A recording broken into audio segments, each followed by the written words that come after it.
difficile de développer le Congo profond justement sans ce qu'on appelle aujourd'hui l'économie verte. On en parle dans ce numéro de ce grand plateau avec deux invités autour de la table. Papi Mikanda, il est donc l'entrepreneur et directeur général de Servitech International. Il est avec nous pour en parler. Il est accompagné de Paul Munganga. Il s'occupe de la technique, de marketing et commercial au sein de Servitech International. Bienvenue à tous. Nous allons commencer d'autres images. On les verra ici par rapport à ce que vous faites sur le terrain. Monsieur Mikanda, d'abord, qu'est-ce que vous faites concrètement au sein de votre Servitech? Merci, Monsieur Fabien. Servitech, nous sommes une société internationale qui s'occupe dans beaucoup de choses. Nous sommes en télécommunication, nous faisons les travaux de forage, photovoltaïque, construction et réhabilitation. Cela, nous sommes dans le domaine technique. Voilà. Le domaine est purement technique. L'économie numérique, aujourd'hui, il est difficile de dire au monde que nous n'avons pas d'atout pour nous développer parce que tout est dans la nature. Vous le confirmez? Exactement, monsieur Fabien. Donc, quand on est venu ici pour développer aussi notre pays Congo, la RDC, on ne peut pas seulement rester pour attendre la SNEL. C'est pour cela que nous amenons des innovations, ce qui est de la photovoltaïque. Vous allez voir beaucoup de choses, beaucoup de travaux que nous sommes en train de faire, par exemple avec des antennes de télécommunications. Auparavant, nous utilisions du carburant de groupe électrogène, mais avec notre système qu'on a amené ici en RDC, nous sommes en train d'utiliser au système photovoltaïque. Et vous êtes très opérationnel dans quel coin du pays? Nous sommes partout ici au Congo. Nous travaillons dans les Grands Bandundu, à Massi-Manimba, au Kwango, à Popokabaka, à Mawanga, partout là où nous travaillons, à Équateur, Gemena, Bokilio, Boudjala, partout là où nous sommes en train de travailler avec nos partenaires Orange et Digitaltron. Justement, dans le cadre de ce que vous appelez photovoltaïque, le système photovoltaïque, n'est plus besoin d'acheter des groupes électrogènes et les transporter jusque dans les coins les plus reculés du pays. Le soleil est là, il chôme, et maintenant, vous le capitalisez. Concrètement, qu'est-ce que vous faites? En fait, vous regardez quand je parle là où partout nous sommes en train de travailler. Oui. On verra les images tout à l'heure avec la réalisation. Nous avons réfléchi d'aider la population congolaise. Parce que le soleil, ça chôme, comme vous l'avez dit ici. Nous utilisons les batteries, panneaux solaires, tous ces accessoires. Nous faisons des installations dans des antennes, dans du forage, partout dans les maisons, pour qu'on puisse aider la population et puis la consommation est moins par rapport pour l'utilisation du carburant. Paul, vous êtes au niveau technique, commercial et marketing. Parle-nous d'abord de la technique. L'initiateur, on peut dire, le boss est généraliste. Concrètement, comment vous procédez au moment où nous allons voir, comme on dit, qui m'en amène sur ce que vous faites sur le terrain? Merci beaucoup, monsieur Fabien, pour la parole. Du point de vue technique, c'est qu'aujourd'hui, les développements dans le Congo profond ne peut être possible que par un apport considérable de l'énergie. Et quand on parle de l'énergie aujourd'hui, c'est pour donner l'accessibilité à toute la population. Dans nos provinces, dans des milieux reculés, il y en a qui, depuis qu'ils sont nés, n'ont jamais vu l'énergie. Et aujourd'hui, il est possible, avec les systèmes solaires, avec l'énergie voltaïque, tout ce qui est comme kit solaire, de leur donner accès à l'énergie. Et l'énergie sera le poumon du développement. Alors, et là, vous êtes au niveau de l'exploitation semi-industrielle. Oui. Exploitation semi-industrielle. Qu'est-ce que vous faites concrètement à ce niveau-là? Alimenter les antennes des communications, les forages d'eau pour desservir la population. Comment vous procédez? Alors, nous procédons par une étude technique qui est censée être faite en amont. Cette étude technique où nous lançons nos ingénieurs sur terrain, ils vont étudier la demande de consommation. Quels sont les matériels que nous utilisons pour, par exemple, alimenter par exemple, un forage. Oui. Un forage, qu'est-ce que nous avons utilisé comme matériel? Lorsqu'on fait juste ces dévis-là, ils amènent leur expertise technique et nous, on passe sur le marché pour avoir un accès à tout ce qui est produit, à tout ce qui est, tout ce qui est matériel. Nous avons le panneau solaire, nous avons le batterie et il y a les convertisseurs, les transformateurs. Quelle est la capacité, quelles sont les différentes capacités de conservation des batteries? Nos batteries, les batteries que nous utilisons sont des très bonnes batteries. Nous n'allons pas faire la publicité des sociétés productrices. Ça ne sert à rien de faire le pub. Nous utilisons des très grandes batteries qui peuvent contenir de l'énergie 24 heures sur 24 heures. De telle sorte que lorsque vous les installez, en tout cas, la maintenance est bien assurée et c'est de très grandes capacités. Elles peuvent allumer des remorques, des chambres froides, les antennes des télécommunications et tout ce qu'on peut utiliser là-dessus. Donc, c'est un équipement de très grande capacité. Alors, quels sont principalement vos partenaires? Parce que les Congolais gagnent petit, ont difficilement accès à ce système. On sent que c'est pas l'affaire de ceux qui gagnent un petit rien pour la survie. Oui, merci, M. Fabien. Nous avons beaucoup de partenaires à qui nous travaillons ensemble avec eux. Par exemple, comme je vous avais dit, nous avons Digital Trump, nous avons l'AISAT, nous avons des fondations à qui nous travaillons avec eux. Par exemple, beaucoup de fondations nous demandent à l'aide pour aller aider la population au niveau de l'intérieur. Nous avons la fondation Bruno Capange qui est au four et au moulin, on est en train de travailler avec lui parce que notre souci ou notre besoin est d'aider la population congolaise. Mais lui, il a installé une mini centrale hydroélectrique dans son village qui alimente un peu un certain nombre de villages, la mini centrale hydroélectrique. Oui, M. Fabien, vous savez, M. Bruno Capange, il est d'abord ingénieur. Quand il nous a consulté nos avis, il a dit ça c'est très bien. Il voulait aussi aider d'autres villages par rapport, étant que lui est président de la Fondation nationale. Donc c'est pour cela que nous sommes en train de travailler avec lui. Notre expérience est avec lui, nous sommes ensemble avec lui, nous sommes en train de travailler avec des antennes de télécommunications, comme je vous l'ai dit ici. Orange, à qui Orange aussi est en train d'aider la population pour que la population ne puisse pas être en souffrance. Vous savez, il y a d'autres villages, ça fait aujourd'hui 23 ans que la couverture est venue en RDC, il n'y a pas de réseau.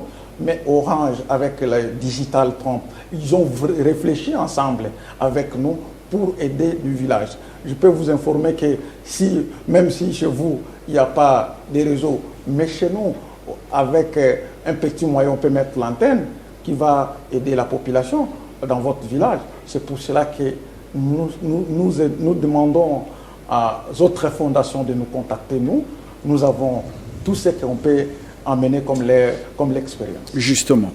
Alors, Paul, on sent que ce sont les partenaires qui demandent service en faveur de villages, de la population congolaise, des hommes politiques en faveur de leurs électeurs ou des acteurs, donc les hommes d'affaires, les femmes d'affaires qui veulent apporter un peu de lumière, de l'eau dans leur village d'origine, dans leur coin respectif.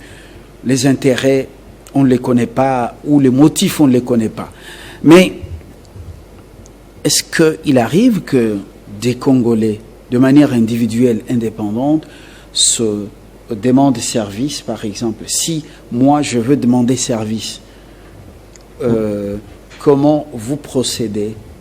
Je suis traité de la même manière que les gros partenaires?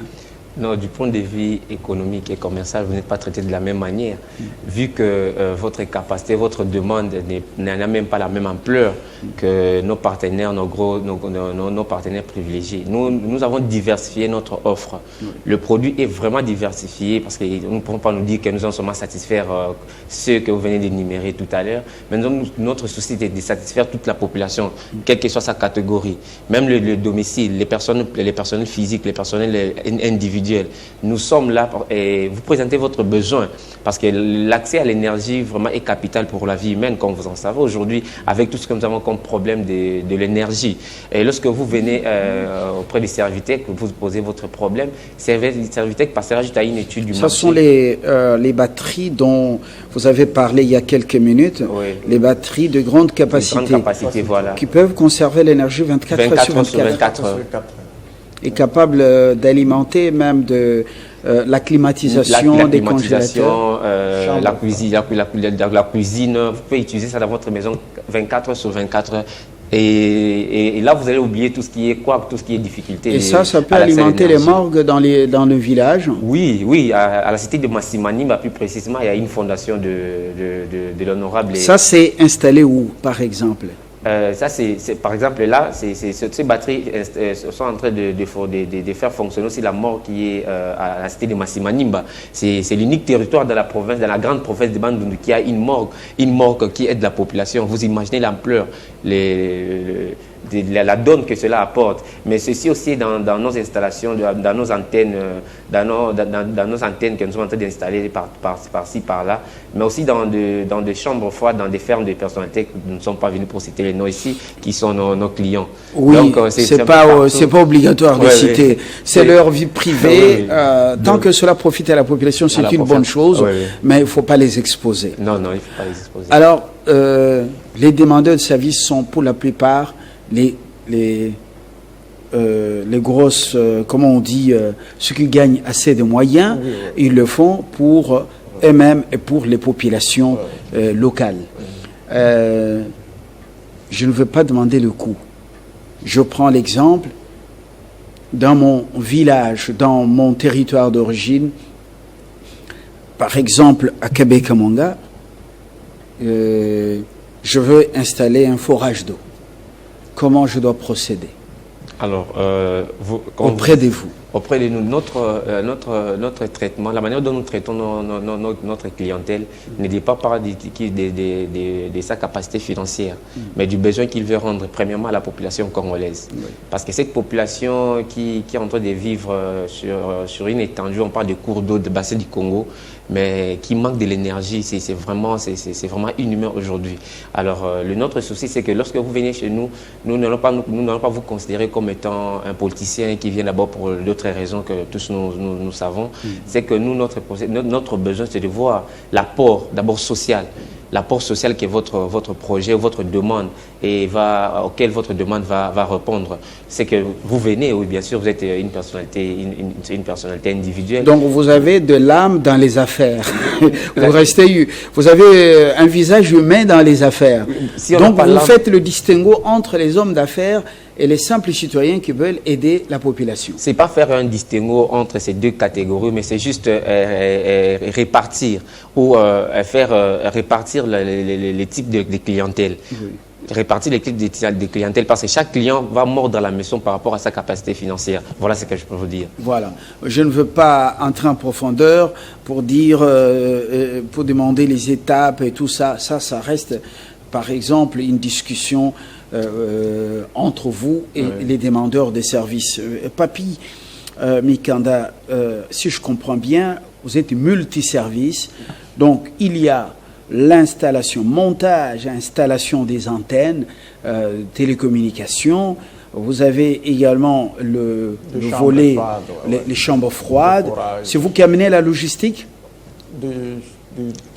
pour construire tout. Oui, c'est bien moi qui Vous avez également donc le système photovoltaïque. Et vous amenez tout. Donc, le client n'a qu'à payer ce qu'il a prévu, ce qu'il doit payer. Et le reste, c'est vous. Oui, exactement, M. Fabien. Donc, nous sommes là, comme je vous l'ai dit, pour aider la population congolaise. Nous amenons tous les clients est là, et puis il y a des contrats comme les commerciaux a parlé, a dit ici.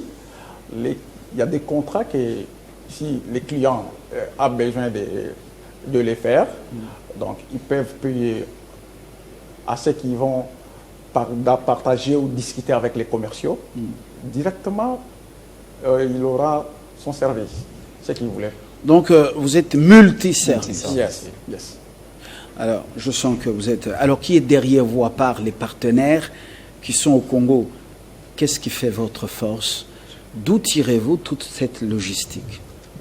Vous savez, on a bien parlé ici que nous sommes une société internationale.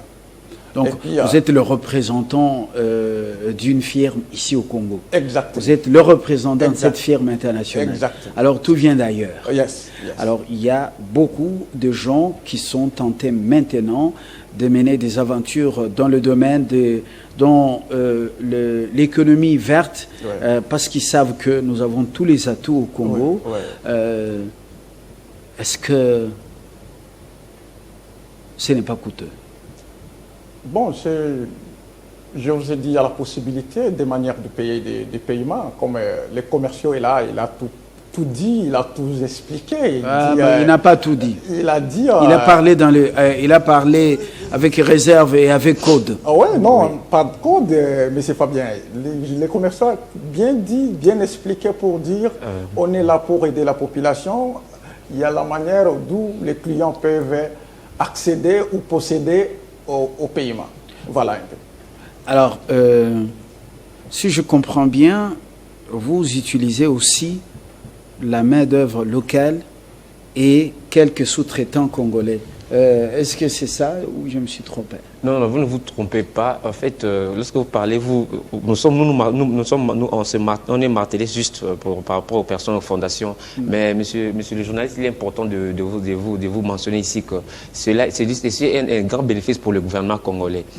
Vous êtes un grand journaliste. Nous avons suivi la 27 Coupa pour qui a été sur l'environnement, où la Banque mondiale, où le pays pollueur, le grand pays pollueur, ont mis dans le compte, ils ont assez de moyens qu'ils doivent donner aux pays en sous-développement, mais qui sont... Les pays qui détiennent les poumons massifs. Les poumons massifs. Capables d'absorber le gaz à effet de serre. Oui. Mais comment nous avons y à développer cette question, comment nous, Congolais, pouvons bénéficier de ces financements?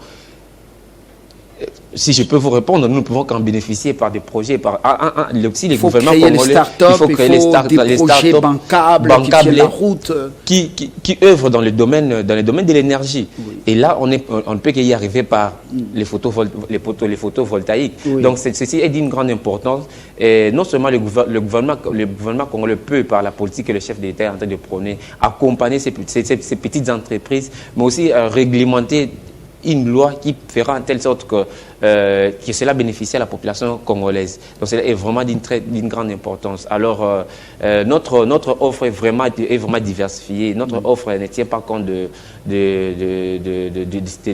l'échiquier économique, de la poche et tout consort de la population congolaise. Mais nous tenons compte de la population congolaise par rapport à son besoin. Les besoins aujourd'hui, c'est l'accès à l'énergie. Et les forages, vous faites recours à un partenaire pour l'installation, montage-installation, où vous êtes également, vous, spécialiste en la matière. Non, nous sommes une société, nous avons beaucoup de départements techniques également. Comme nous parlons du département technique, ça veut dire que nous sommes nous-mêmes experts en installation. Nous n'avons pas fait recours à un partenaire ou à une société de sous-traitance qui vient faire le travail. Et comment on appelle cette machine que tout à l'heure on a vu là? Ça, vous êtes au niveau de l'installation. Ça, c'est le forage. Oui, ça, c'est le forage. Ce sont vos machines à vous. Oui, c'est notre machine à nous. Oui. Ici, vous installez où exactement? Là, on était au niveau de Mitendi là-bas. Mitendi. Oui, à Mitendi. Oui. D'autres là, c'est au niveau de Mbinza, sur l'avenue Monette. Là où donc en pleine ville de Kinshasa. En pleine ville de Kinshasa, là je vous informe. Les gens n'ont plus besoin de l'eau qui coule de leur robinet, ils ont besoin de l'eau qui vit. Vous tirez cette eau de combien de kilomètres? Bon, combien de mètres dans les sous-sols? Le forage, ça se fait par rapport au milieu. Oui. Par exemple, En Mbinza, nous avons fait des forages de 210 mètres, 180 mètres. Pour avoir de l'eau pure, Oui. l'eau limpide qui nous éloignerait, qui nous épargnerait des maladies hydriques. Vous connaissez, il y a des quartiers qui sont lotis là où il y avait des cimetières. Ouais. Alors, vous devez aller jusque dans quelle profondeur? C'est pour cela que je vous ai dit, je vous ai expliqué, je dis, nous avons des appareils qui nous montrent que cet endroit ici, on va aller à 100 mètres ou 150 mètres. Ah, d'accord. Vous avez des appareils de mesure. Des mesures, oui. Donc, quand on fait la prospection, après la prospection, on fait le calcul. Maintenant, au deuxième tour, on vient pour l'exécution des travaux. L'installation de machines. Monsieur Munganga, je suis seul, j'ai besoin d'avoir un forage là où je vis, où là vivent mes parents, et ça peut les aider à avoir un peu de sous en desservant la population avec une eau potable. Mais qu'est-ce que je dois faire? Là, vous allez m'expliquer les étapes et ce que je dois débourser. Ok, vous avez ce besoin-là, les étapes... Et parlez plus avec code. Hein. Ok, donc les étapes que vous êtes censé suivre ou respecter ou franchir, c'est que premièrement, vous entrez en contact avec nos services, vous venez vous présenter votre besoin. Cette première étape, c'est la présentation du besoin où il y aura une étude qui sera faite. La deuxième étape, c'est celle-là. Oui. Nous allons envoyer nos services techniques, c'est à conseil des ingénieurs et de nos machines.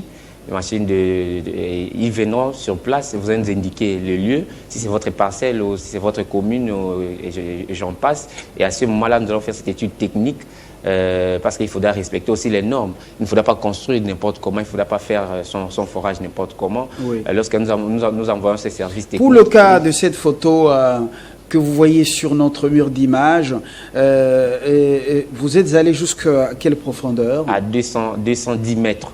210 mètres. 10 mètres. Et là, nous sommes dans quelle partie? Là, nous sommes en Mbinza. Binza, ici, ici à Kinshasa. Oui. Parce que cela dépend d'un endroit à un autre.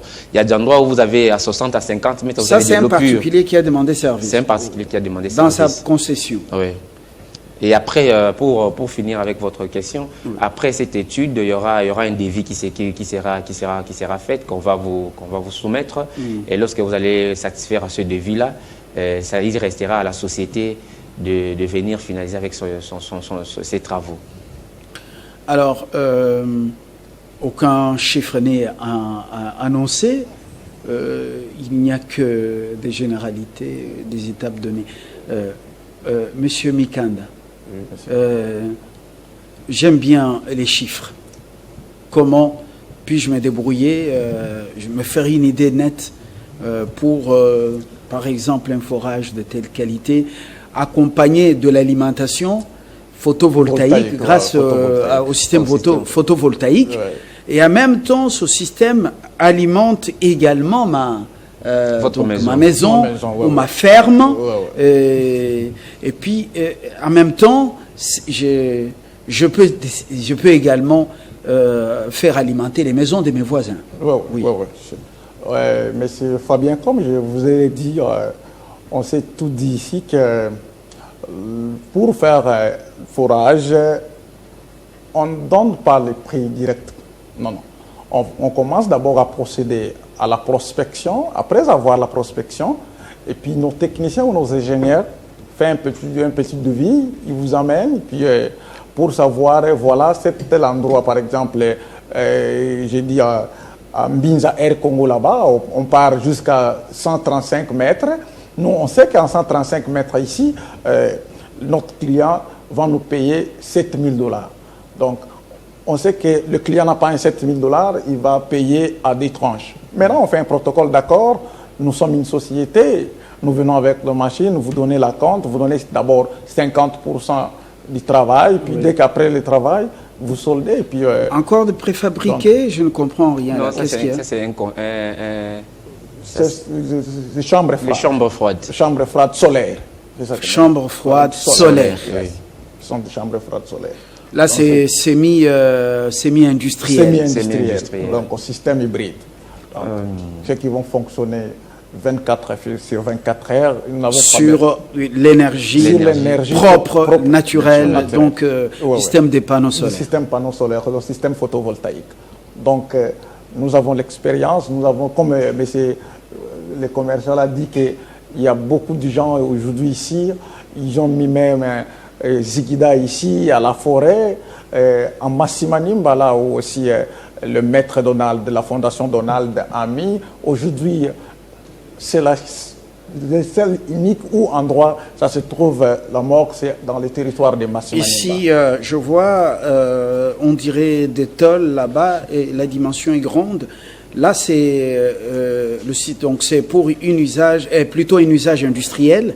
Oui, c'est vraiment un usage industriel. Donc, c'est pour cela qu'on a mis beaucoup de panneaux solaires. Donc, l'installation a été vaste. De loin, ça se montre comme des tôles. Vous regardez là-bas, on est en train d'aider la population avec 4 panneaux. Nous mettons l'antenne qui amène les réseaux jusqu'à 5 km, 7 km pour aider nos populations. Donc. Et voilà.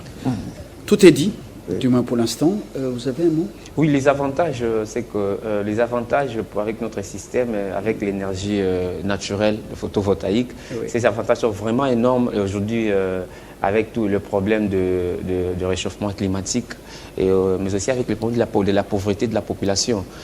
Si seulement chacun de nous peut vraiment comprendre cela, et surtout le gouvernement et toutes ces personnes étatiques qui détiennent assez de moyens financiers pour accompagner des start-up pareils, afin que cette population congolaise qui a beaucoup croupillé dans le noir puisse bénéficier de ces services, ce sera une très bonne chose.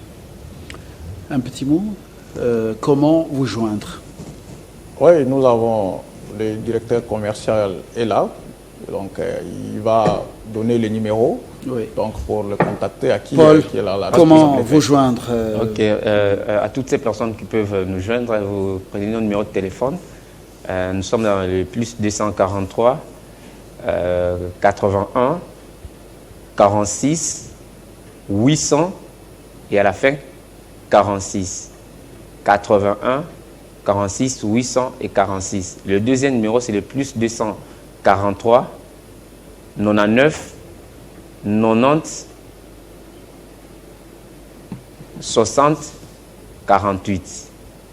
Plus 243 99 90 60 48. Si vous ne nous joignez pas, comprenez, parce que là, nous dépendons de l'énergie de la SNEL. Il peut y arriver que nos téléphones ne passent pas. Vous pouvez passer par le service de M. Fabien, c'est possible aussi nous joindre. Alors, ne faites pas une contre-publicité pour votre partenaire, la SNEL. Non, ce n'est pas une contre-publicité pour la SNEL, c'est juste pour la complémentarité. Mikanda, vous êtes entrepreneur et directeur général de Servitech International. Vous avez été complété ici par Paul Munganga, qui s'occupe de la technique commerciale et marketing. Voilà, merci d'avoir accepté de nous parler de cette aventure dans le Congo profond. C'est séduisant. Ça pourra aider ou accompagner le programme de développement de 145 territoires. Il faut faire avec, c'est très important. À très bientôt pour notre rendez-vous. Merci.